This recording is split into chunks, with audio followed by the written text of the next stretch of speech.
Assalamualaikum warahmatullahi wabarakatuh. Perkenalkan, nama saya Didit Aldianto.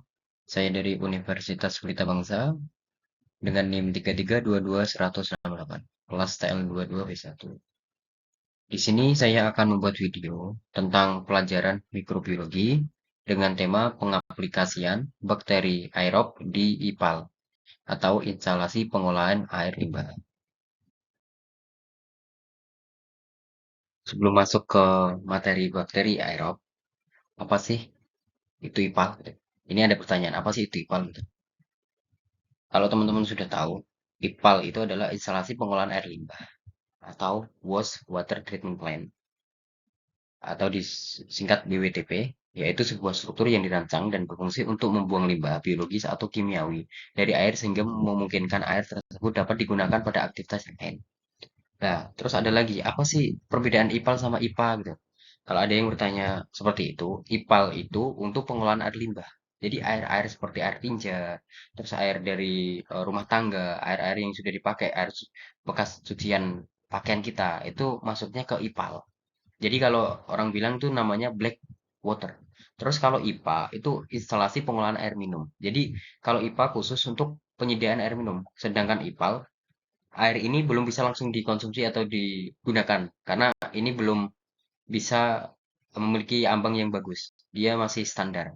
Jadi IPAL ini biasanya ketika sudah selesai diolah air tersebut, air tinja tersebut biasanya dibuang ke aliran sungai dengan baku mutunya yang lebih tinggi.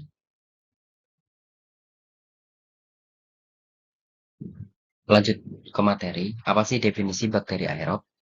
Bakteri aerob adalah bakteri yang membutuhkan oksigen untuk hidup dan berkembang biak. Nah, dengan istilah lain, bakteri aerob adalah mikroorganisme yang melakukan metabolisme dengan bantuan oksigen. Terus bakteri aerob berperan penting dalam siklus nutrisi dan dapat digunakan untuk mengurai limbah organik. Bakteri aerob ini berperan penting dalam proses pengolahan limbah ini.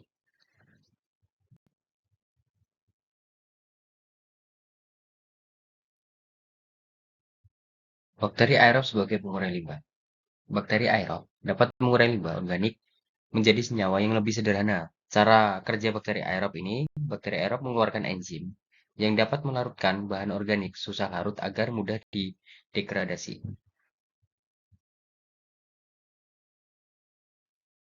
Karakteristik bakteri aerob. Bakteri aerob hidup berkoloni dan membentuk flock yang berenang-renang bersama dalam perairan maupun kolam limbah. Bakteri aerob juga suka menempel bersama-sama di suatu media dan membentuk biofilm.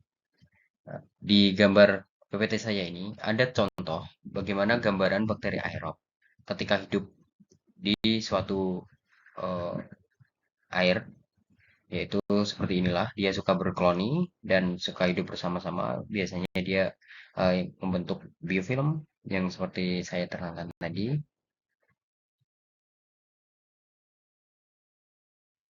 Pengolahan air limbah dengan bakteri aerob.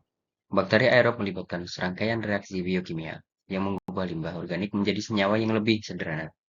Reaksi yang terjadi di dalam tubuh bakteri aerob melibatkan penggunaan oksigen dan produksi energi. Sumber oksigen untuk bakteri aerob. Oksigen yang dibutuhkan oleh bakteri aerob didapatkan dari udara. Dalam sistem pengolahan limbah, oksigen dapat disuplai oleh aerator agar konsentrasi oksigen dapat terjaga 2 mg per liter, sehingga bakteri dapat bekerja dengan baik. Manfaat bakteri aerob dalam pengolahan limbah. Ini adalah manfaat yang pertama. Bakteri aerob dapat mengurangi bahan organik dalam air limbah lebih dari 90%. Bakteri aerob dapat mengurangi atau menghancurkan senyawa amoniak, COD, BOD, ataupun fosfat. Di sini ada manfaat yang kedua. Manfaat bakteri aerob dalam pengolahan limbah.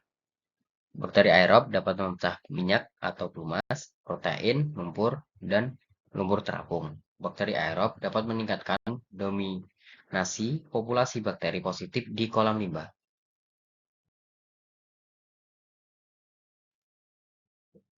Manfaat bakteri aerob dalam pengolahan air limbah. Ini adalah manfaat yang terakhir. Bakteri aerob dapat menjaga stabilitas pH dan memurnikan air limbah.